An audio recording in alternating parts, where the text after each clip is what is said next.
I welcome our good friend Thigh Doctor to the show. Hey, Oh man. what's up, buddy? How we doing? Oh man, living the dream. So did I'm you put actually I'm actually taking the call on the helmet phone. interesting. So I thought Yeah, like you plugged a microphone to it, like you actually hooked up the helmet phone. to the to the That's you know beautiful, to man. the streaming. That is beautiful. I was looking over your profile a bit earlier because I was trying to think of some things to ask you once you hopped on. And I did see you tease that helmet phone just a couple of days ago.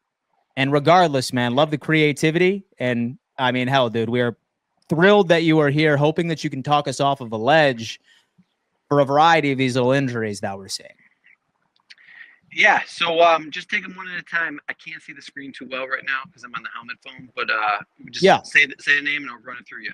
Yeah, most definitely. So obviously I do not have much of a medical background. I don't have one at all.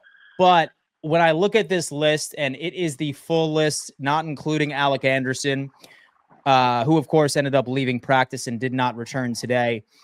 But I am seeing a lot of soft tissue injuries. And a part of me is feeling that this is not something Buffalo is exclusively dealing with across the league. And I've been trying to tell a lot of the fans that are concerned this shouldn't be something that they should lose sleep over. It might be a time where I guess Buffalo is just trying to err with some additional caution. Maybe these guys wouldn't have been added onto the list, say that it was in the regular season. What are your thoughts on the guys that are just going through some hamstring issues, some soreness? Is this something that we should be concerned about from that side of things? No, soft tissue is going to happen in camp. It's a given. Nobody has shown to oh man, hey, like Milano pulled up, he was grabbing his hamstring. There's none of that. These guys are kind of quietly coming off the field, so I think they're just feeling some tightness, things like that. Those usually fall into the very mild strain category. So they come in they come in three categories: 1, 2, and 3. I would say these are all in the grade 1 or less, and the teams can be conservative because it's camp. You'll especially see that with the veterans. So I would say a lot of that soft tissue we're looking at, day to day to 2 weeks. Nothing serious. Okay. They can take their time with it if it's someone like Bernard. So maybe he takes more time because he's already kind of a veteran who kind of knows the defense. I'd say the ones that you want to be a little more concerned with are the ones that are recurring. Yeah. So with a Bernard, like I mentioned, he's had a hamstring before, and he's had some soft tissue like pec and stuff. So maybe they do give him like the full 2 weeks and change on that one. But no one else really pops off the screen for anything significant. I think the big one from yesterday was the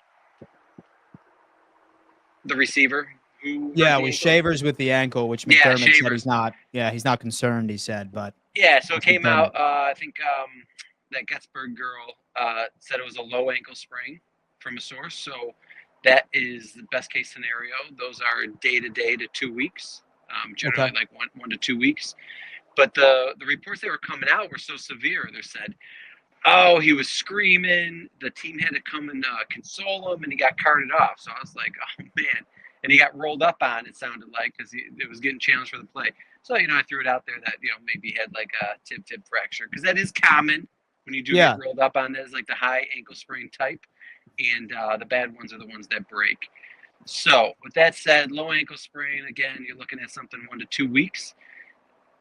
We got Spencer Brown still sitting on the sideline. That's a little more concerning, especially because he has the history of having the back surgery. Looking to get him back eventually. I know the team's not rushing, but that's one that I would say could become a chronic issue, in and out of the injury report with a back injury. It takes quite a bit for him to get kind of shut down for a couple weeks, and hopefully it doesn't lead to something that needs another surgery. But let's hope not. With that said, probably don't expect him back until after that red and blue scrimmage there. So what's helpful is that it sounds like Tylen Grable has really impressed so far in camp, very much like he did last year, but obviously he was sidelined due to an injury as well. But with Spencer Brown. I know that all of us are just crossing our fingers, and he is good for week 1 because you do not want to break up that continuity on an offensive line that made Josh Allen the least sacked quarterback in the NFL. I did want to ask you right before we end up going into the very interesting injury that Tyler Bass has, but why is it that there's such an uptick in soft tissue injuries toward the beginning of camp league wide? Does that have to do with like lack of like hydrating, or does it have to do with players maybe not putting a massive priority in continuing to stay in shape over the offseason? Why is it like this during this time of the year? So I think it's just getting a taste of football movements again. It's common in camp because the body hasn't acclimated to it yet.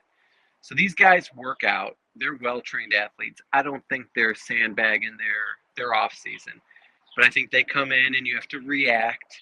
You have to sprint hard, chase guys down, take some contact, so off balance, try to fire your muscles to steady yourself, and that's what kind of twinges these up. Again, none of them sound like a grade 2 plus. Like, hey, I saw someone running and they were grabbing their hamstring and they had to like lay down right away. So that's a good sign. But again, like conditioning, getting acclimated to sport. That's why you see these things early. It happens every year. Everyone freaks out every year, but it's pretty standard, I'd say. Okay. All right. Well, I'll tell you what, that certainly makes me feel better. I hope everybody in the chat feels the exact same way. Guys, make sure you give a giant welcome to our good friend Thigh Doctor in here right now. 204 of you watching us right now, 115 on YouTube. We have 71 on X. Guys, we all know that we're supposed to hit that thumbs up sign as we come in. We are trying to build the largest live chat community on the damn internet. Show Thigh Doc some love in the chat. And let's get into the big one, because I got to tell you, I was not anticipating this breakdown that we got from you this morning, my friend. Tyler Bass's pelvic injury with a peanut emoji right next to it. So it sounds like it's in the sacred zone over here. And I mean, honestly, I'm just going to have you take it over and let us sort of understand what could be the problem with him, because I was not like, this was not on my bingo card for an injury I thought that we would be reacting to. Yeah, so pubic pain, I mean, that's a pretty specific designation for a player. Sometimes, guys do get groin pain, but they'll list it as groin pain. So pelvic pain's like, what can be going on with a guy's pelvis? Well, there's one common injury that is the pubic symphysis. That's like the little area down near the boys where the pelvic, two sides of the pelvis connect. That's deep down there in the middle. So that's osteitis pubis. That's an inflammation of the bone marrow where they connect. Now, it can come in all shapes and sizes. He might just be sore there, and they're saying shut it down. But when a guy works through that and it gets real bad, you get a lot of bone marrow edema. That means like swelling in the bone, get like a bruised bone down there.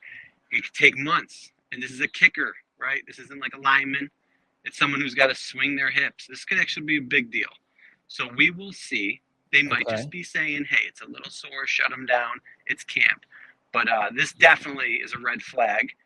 And, I know someone who dealt with that. He had to get injections and stuff. That was Jairus Byrd back in the day. But you could see that he got through his career, but it really made him struggle in college. And then another area that kind of goes through the pelvic region that's a common sports injury is the sports hernia. Now, a lot of times they call that core groin.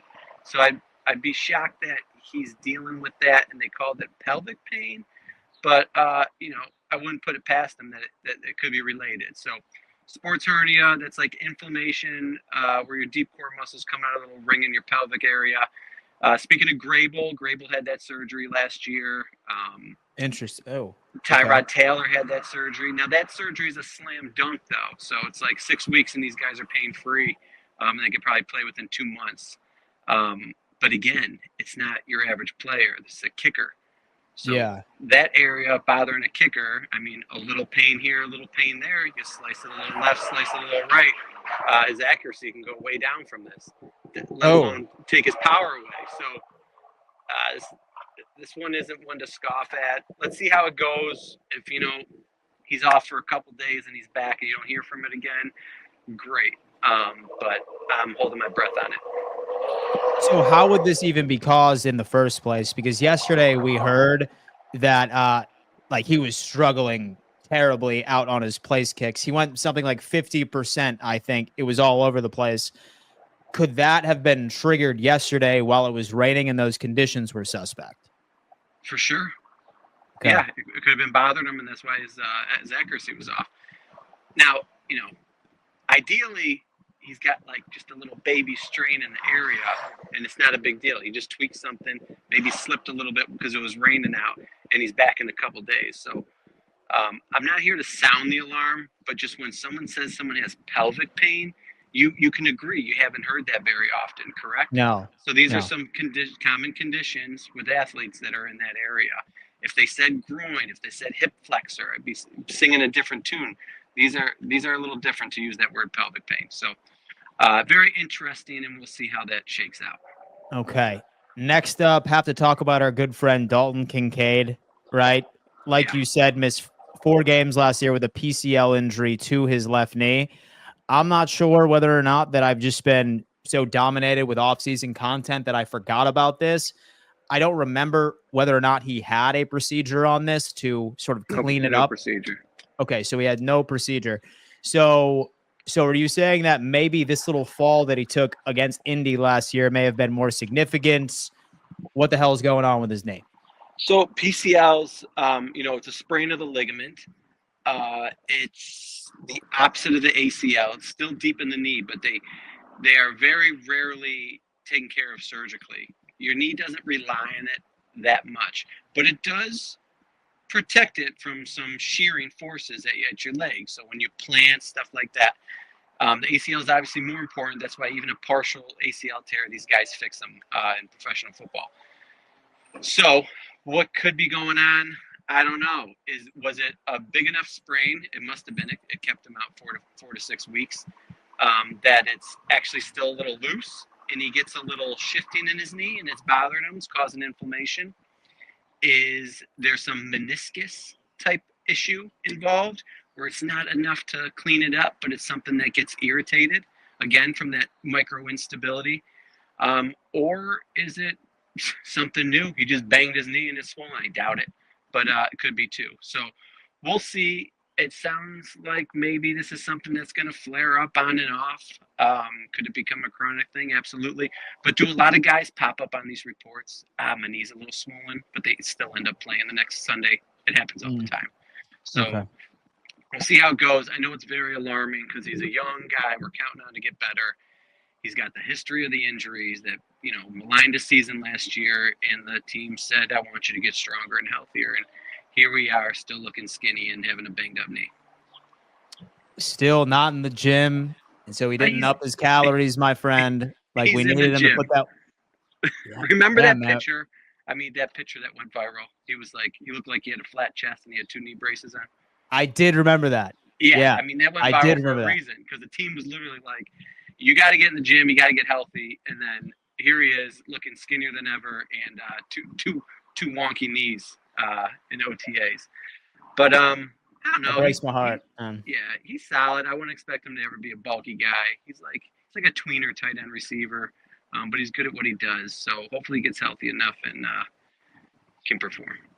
Yeah, man, that is less than ideal. We need Dalton Kincaid to up his calories and hit them PRs, baby. That's what we need here.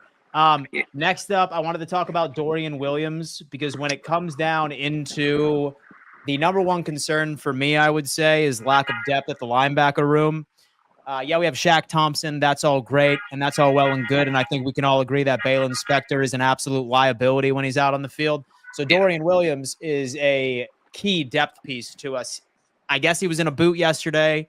Saw that he was just in a sleeve today. Thoughts on him? Yeah, so, I mean, being in a boot for a calf strain is not the end of the world. Is that him today? So he's out of the boot. He was in the boot. That's him. I was at camp on Friday, so he was standing there with a boot, so I can confirm he was in a boot. Now, it was the day after he got hurt, so teams can be cautious, but usually it takes a little more than a little tweak to need that boot the next day. It must have been some considerable pain. So with that said, but it's not like he was on a scooter or anything. So I heard Van Grant Pranger was on a scooter earlier this week in camp, and he had that injury prior to camp starting. So that's probably like a 4-weeker. Again, I'd still put him in a bucket of a 2-week injury, but if the team wants to be conservative, drag it out to 3 to 4, more power to him, but he's going to miss valuable reps. I understand he is technically a backup, but if I was the Bills and teams are running on me, he's a very valuable linebacker 3 in those 3 LB sets, and integral backup to Matt Milano, who I will not slam the table and say he's healthy, because he's back, man. Okay. Just I'm not a Matt Milano hater. I love Matt Milano. Oh no. But Matt Milano, you talk to us about Matt Milano. All right. He does look good. He looks smooth. He looks faster. Okay. But that's him going downhill and blowing up a play. He's doing that with his brain, and it's a straight line. I watched him do a 1v1 versus Cook. So, it's a pass drill. So the running back comes out of the backfield. He shook him so bad. Like, it wasn't close. It was like 6 yards of separation.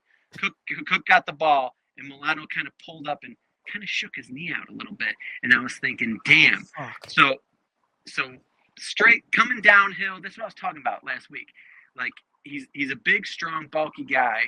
He can play downhill, like a downhill linebacker, like a Ray Lewis kinda. But I wouldn't count on him being very great in the pass game anymore if he's got to do agility work. That's where his knee is not holding up. So change of direction, stuff like that, I'd be a little nervous. Especially that he got burnt like that, and then he kind of shook it out, and I was like, oh, damn. So you're thinking that his coverage capabilities may take a significant regression this year? I mean, we saw it last year. Yeah, I don't think it's just going to be 100% It's never this coming year. back. It's never coming back is what you're suggesting. He's gotten something back because he looks faster. But again, that's downhill, straight line. It's the change of direction he's going to struggle with. You're going to see him at some point this year get shook. Okay. I can see it happening. But again, it's like Von Miller. So Von Miller, the first year back off his ACL, a dud. Last year, serviceable, but not him himself. That's how I see this going down. Interesting. So you mentioned you were at camp yesterday, or excuse me, on Friday with Z-Bot, and a lot of people are really high on Keon Coleman's performance. A lot of people are saying that he's been playing pretty well. He is coming off of his injury from last year. Yeah. How has he looked? I mean, in your eyes, he looks fine. He looks good. He's not a separator, so he's going to look better when the pads come on. He's a physical guy who uses his body.